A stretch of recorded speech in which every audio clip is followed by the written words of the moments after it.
Najprej proračun, nič kaj več ni v bistvu jasnega, ne, od tistega prejšnjega meseca, ko ste prvi predlog predstavili, z državne strani mislim. Ja, v bistvu je višina povprečnine je zdaj znana, čeravno jaz upam, da še vedno ni dokončna, kajti v skupnosti občin in združenju občin se še vedno prizadevamo, da bi le prišlo do zvišanja povprečnine na tistih 536, kar je bil zadnji dogovor z vlado. V bistvu je bil potem vmes še en dogovor podpisan, pa vendar izigran strani vlade, in zato smo dejali, da se na takšen način ne moramo več pogovarjati, kajti vlada je sedaj predlagala višino povprečnine na 522 evrov na prebivalca, kar je bistveno manj od tistega, kar bi lokalne skupnosti potrebovale, če bi hotele upravljati servis za vse občanke in občane, tako da bi lahko še kaj investirali. Po drugi strani je pa z nekaterimi ukrepi pa povišala celo stroške, govorim o sprostitvi napredovanj in pa regresov v javnem sektorju, kar za naš proračun konkretno pomeni povišanje na letni ravni približno 120 tisoč evrov. Veliko prostora za naložbe tudi posledično ne bo, ne? Ne, prav veliko prostora za naložbe ni, v bistvu je največ naložbenega denarja na področju komunale iz naslova najemnine oziroma tiste amortizacije za sredstva v upravljanju, ki jih ima javno komunalno podjetje, in ta sredstva seveda vračamo v skladu z namenom za investicije na področju vzdrževanja in pa izgradnje infrastrukture na področju javnega komunalnega podjetja. Precej sredstev je še vedno namenjenih oziroma ostaja v domeni delovanja krajevnih skupnostih. Govorimo o skupnem znesku zaokroženo na 840 tisoč evrov, ki pa seveda je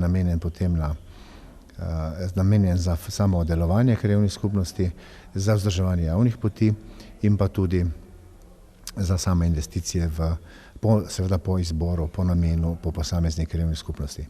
Mi še vedno upamo, v tem trenutku smo v fazi neke vrste revizije že izdelanega projekta, že izdanega gradbenega dovoljenja za vrtec Preorad in kmalu bo znana odločitev, v katero smer, v kateri tip gradnje bomo šli. Pogajanja oziroma pogovori intenzivno potekajo tudi na Ekoskladu, na Ministrstvu za šolstvo, tako da bomo kmalu imeli sliko, kar se tiče vrtca na Prevratu, in pa seveda vzporedno pa tudi se pripravlja projektna dokumentacija za vrtec Ločah, tako da jaz pričakujem, da bomo v letih 2016 in 2017 imeli zgrajena oba vrtca. Od 10 milijonov in pol, koliko bo v bistvu tega investicijskega denarja?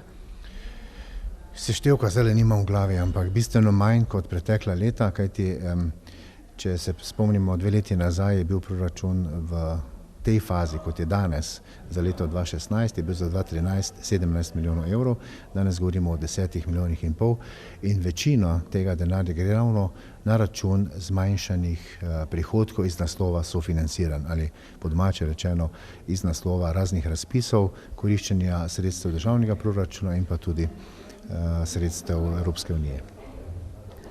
Tale vseslovenska pobuda, kar zadeva odpisa dolgov, se ni izkazala za najbolj posrečeno. Koliko prošenj ste na Konjiškem prejeli oziroma v javnih podjetjih?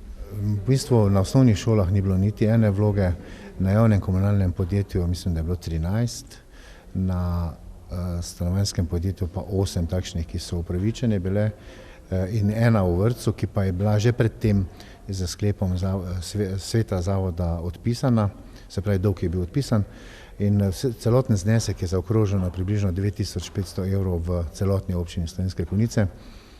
Na nivoju države iz naslova dohodnine je pa stanje še bolj porazno, kajti govorimo o povprečnem odpisu na vlogo 35 nekaj centov, preko 35 evrov, kar se v bistvu nekako sklada s tisto napovedjo, pa ne bom rekel samo mene, ampak vseh resnih ljudi, da je takšen ukrep politični marketing, in kajti odpisi so po predpisih potekali že ves čas in praktično v celotnem letu odpišejo naša podjetja in zavodi bistveno večji znesek kot pa zdaj na osnovi tega zakona.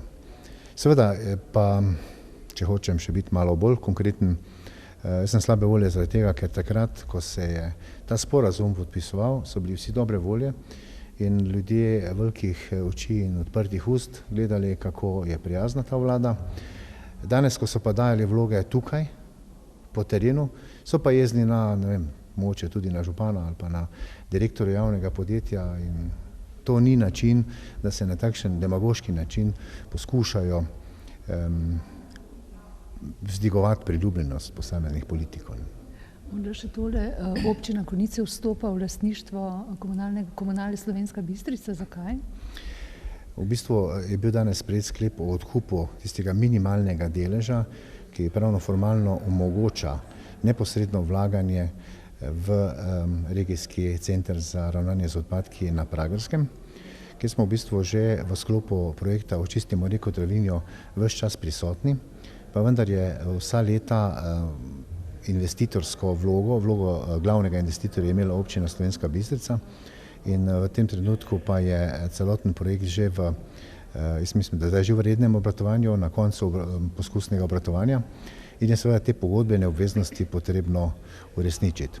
S tem je potrebno povedati, da je vložek občine Slovenske Konjice po tistem ključu malo več kot 20% od celotnega centra in seveda pa mi s tistimi 370 tisoč evri, kolikor je prispevek občine Slovenske Konjice, tega odstotka ne bi dosegli, tu je potrebno še vračunati, prišteti znesek, ki smo ga iz naslova kohezijskega sklada dobili kot naš delež.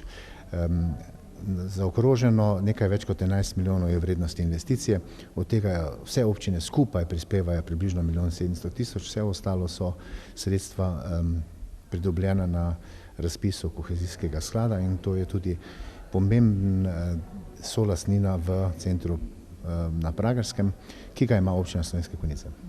Mislim, to, kar 370 je že plačanih, ali to še morate zagotoviti? Ne, 220 tisoč je namenskega denarja, seveda pobranega s takso v letošnjem proračunu, približno, mislim, da 152 tisoč pa je v proračunu za leto 2016. Vendar tu gre za namensko pobrana sredstva, ki jih tudi v druge namene ne moreš uporabljati, sicer pač jih izgubiš v dobro državnega proračuna.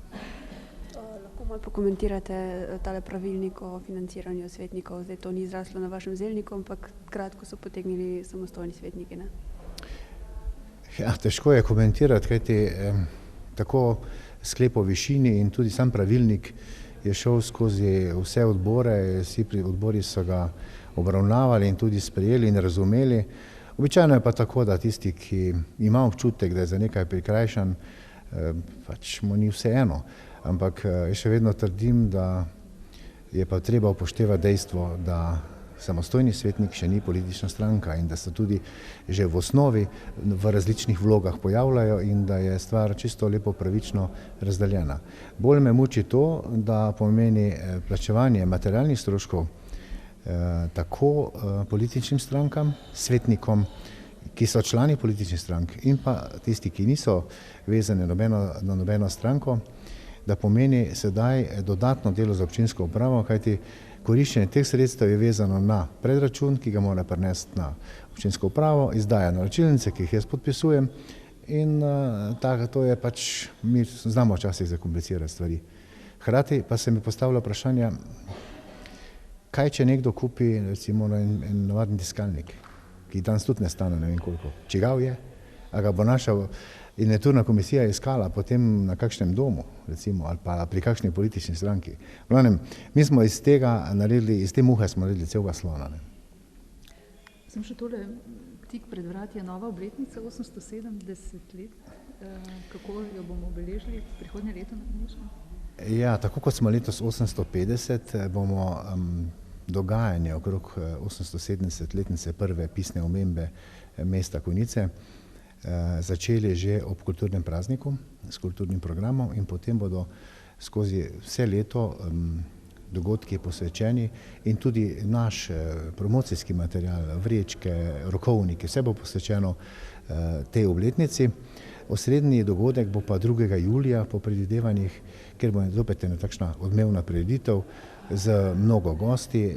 Pričakujemo tudi, da bomo v okviru programa Evropa za državljane EZD zopet gostili nekaj delegacij iz različnih mest Evrope. Nekaj podobnega, kot je bilo na odprtju Starega trga, kjer smo v bistvu iz tega mehkega projekta, mehkega razpisa dobili sredstva, da smo lahko gostili ljudi oziroma predstavnike 9 evropskih mest. Upam, da se bo nekaj podobnega zgodilo. Hkrati pa že sedaj pripravljamo en zbornik Konjiško 870, tako da pričakujem, da bomo na dostojen način proslavili to visoko obletnico. Mogoče sem to proračuno, če sprav sliša tudi postavka za najemnino Trebnika, kdo bo plačeval? Ne, to je bil lapsus. Nikjer se ne vidi najemnina, v bistvu pa najemnine so vključene, samo to so pod eno skupno postavko najemnine. Ne, jaz nasploh opažam, da svetniki zelo slabo poznajo, kaj sploh proračun je, in se zaganjajo v ene stvari, ki nimajo veze, in razpravljajo o stvarih, ki je bilo dobro samo prebrati, pa bi človek razumel. In tudi tisti znesek tam, ko govori, zdaj je investicija končana, pa že imamo investicijsko vzdrževanje, ampak Trebnik je sestavljen iz v bistvu 4 objektov. In ta znesek, tistih 52 000, ki je namenjen za tisti del tam, ker trenutno ni strehe.